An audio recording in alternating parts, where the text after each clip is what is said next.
What is the Indy 500? Johnny Rutherford, and the Lone Star of Texas on his helmet. Getting out of the pit. Yep, he's going to take the lead. Terrific.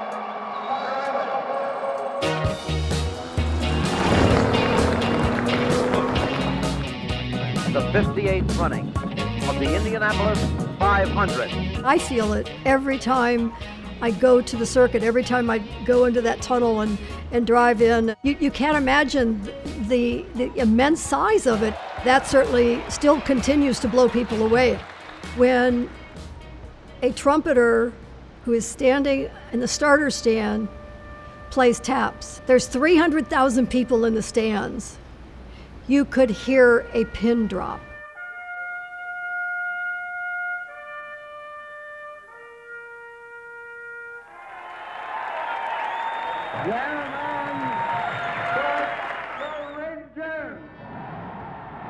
The most critical part of the race is the start. If you're scared or if you're afraid, you shouldn't be in there. Rutherford might have won the pole position. He is that fast, but a controversial incident on the first qualifying day deprived him of that chance. He must pass 24 cars in order to take the lead. It's when you have 33 cars come around at one time down that front straight. Nothing in sport exists like it. There's the green flag. They're racing at Indianapolis. They dropped the green flag, and in 12 laps, I was running third. I just passed him as I came to him. First time I'd ever gone around the speedway with my throttle foot flat on the floor, never lifting, right at 200 miles an hour. There's no other track in the world like it. There's no place you're going slow like there are on many other racetracks.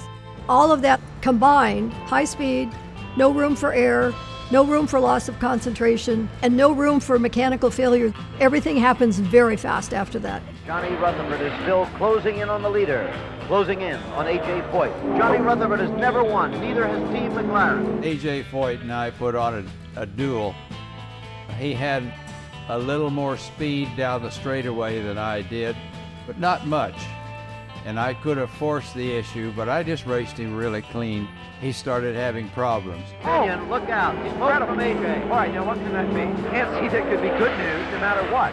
He had an oil line that started leaking and literally covered me up with oil. I had to back off. He had to take the black flag and come to the pits to try to fix it. Couldn't get it done, and I went on to win my first Indy 500.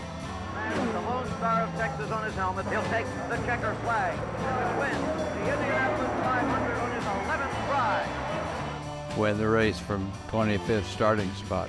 Kind of proved the point that if you've got a good car, a good team, you just, keep marching ahead. Congratulations, Johnny. Did you know you were going to win it going in? Well, Chris, thank you. I had a sneaky hunch. The car felt very good and was well prepared, and I knew I was ready mentally and physically to get out there and try to do the job. You will never forget going to an Indianapolis 500 race. Just see jaws drop and people say, oh my God. The first time I went to the Indy 500, I was 17 years old. It lit a fire in me about the excitement of what the sport is about.